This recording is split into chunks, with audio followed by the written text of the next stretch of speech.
The courtroom was silent, except for the rhythmic scribbling of pens and the occasional shuffle of papers. A fan spun slowly above, struggling to cut through the stifling air of tension. The judge sat high on the bench, his face unreadable, while the stenographer typed without glancing up.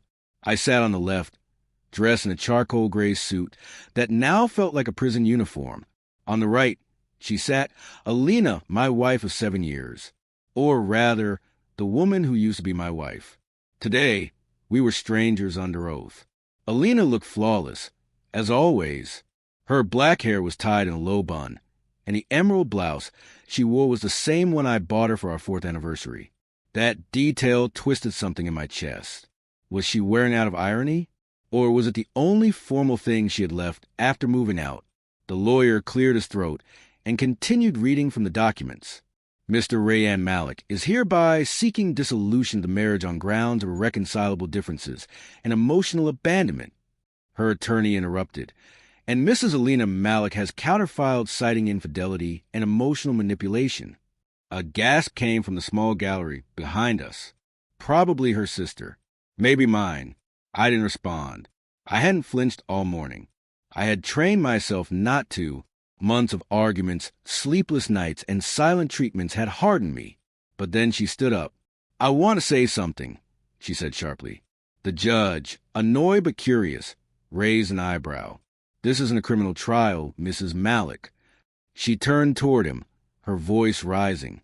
"I know, Your Honor, but sometimes silence is more criminal than words." And then she looked straight at me. "You lied to me every single night for a year. You looked me in the eye and said you were working late while she was waiting in your hotel room." My mouth opened, but no words came. Not because it was true, but because I had nothing left to say that would make a difference. She stepped closer. Her heels clicked like gunshots on the courtroom tiles. "You destroyed me, Rayan." The judge tried to intervene, but she wasn't done. "You smiled in front of my parents. You held my hand in public. And in private, you were a stranger." "I didn't cheat on you, Alina," I said. Finally, she didn't wait for the judge's permission. She didn't wait for the lawyer to stop her. She came close, too close, and with the force of 1,000 buried nights. She slapped me, a clean, stinging slap that echoed louder than any gavel. Gasped again. The judge shouted something. A guard stepped forward. But for a full 5 seconds, the courtroom stopped breathing. My cheek burned, not just from the impact, but from the shame. She was shaking. Her breath came in uneven bursts.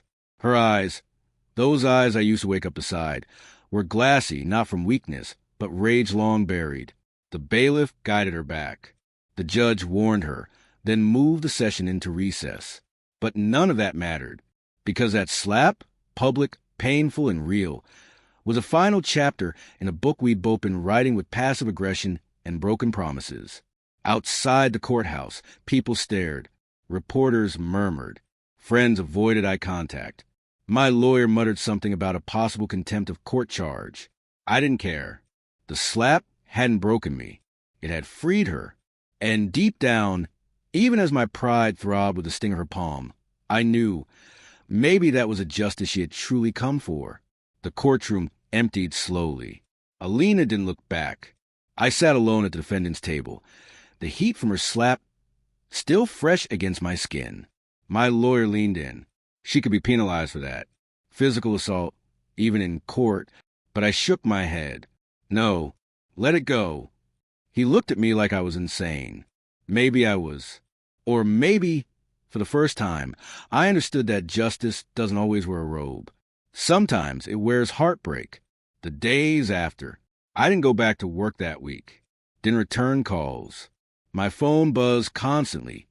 Half people asking if the rumors were true, the other half pretending to care. Yes, she slapped me. Yes, it was in court. No, I'm not pressing charges.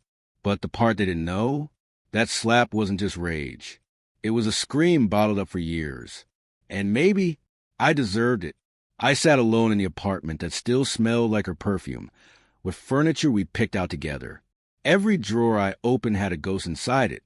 Our photos, our little notes. A silver bracelet I had given her on her birthday still lay in the bathroom drawer, like it didn't know it had been left behind.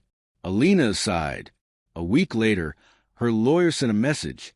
She had agreed to drop all alimony requests. No division of assets. No media attention. She just wanted one thing: closure. I didn't respond right away. I read the email a dozen times. She wasn't trying to punish me. She was trying to escape me. We met again one last time. At her request, we met in a neutral space, a park near the old art gallery we used to visit before things fell apart. She sat on the bench first. I walked up slowly. She didn't smile. I didn't expect her to. There was no hug, no greeting. "I shouldn't have slapped you," she said, eyes fixed on the trees. I exhaled. "Maybe you should have done it years ago." She gave a bitter laugh. "Maybe, but I thought we were still salvageable back then." A silence followed, long and uncomfortably honest. I didn't cheat Alina, not physically, but emotionally, I struggled to finish. "You left before you ever walked out," she said, finishing it for me. We sat like that for a while, the sun dipping behind clouds, kids laughing nearby, a couple holding hands as they strolled past us, mocking us with their hope. "I still love the version of you I met," she whispered. "And I still dream about the woman I married," I replied. She turned to me then. No tears, just strength. "But we are not those people anymore, Rayanne." And that slap, it was me saying goodbye. And with that, she stood up, fixed her coat, and walked away. She didn't look back this time either. The divorce was finalized a week later. No courtroom theatrics this time. Just signatures, stamps, and silence. I moved out of the apartment, sold the car, even donated half my wardrobe. Maybe it was guilt. Maybe it was healing. I don't know. What I do know is this: sometimes closure doesn't come in the form of a long conversation, a letter, or even an apology. Sometimes it comes in the sound of a slap that says everything words never could. And when that slap lands, it doesn't just end a marriage. It ends a version of yourself. The one that refused to listen. The one that thought silence was safer. The one that loved too late. Title: The slap that set her free. Tagline: Some verdicts are felt, not spoken. Autumn had painted the city in hues of gold and fire. The chill in the air was the kind that reminded you to feel something I had avoided for too long. I heard from mutual friends that Alina had moved to Islamabad. She'd taken a teaching job at a small private school. The kind of life she always wanted. Quiet, meaningful, far from the sharp edges of our broken love. I never reached out again.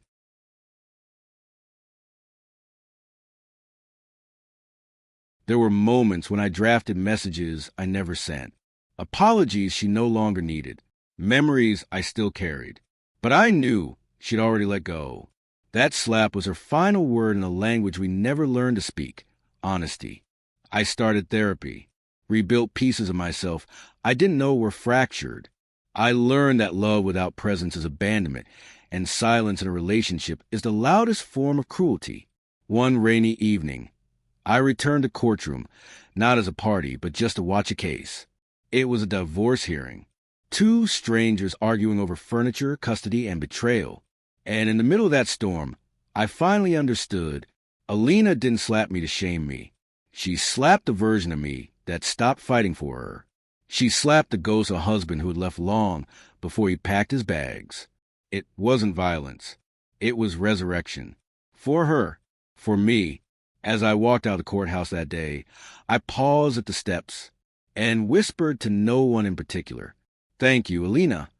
Then I stepped into the rain, not to be punished, but to be cleansed. The end.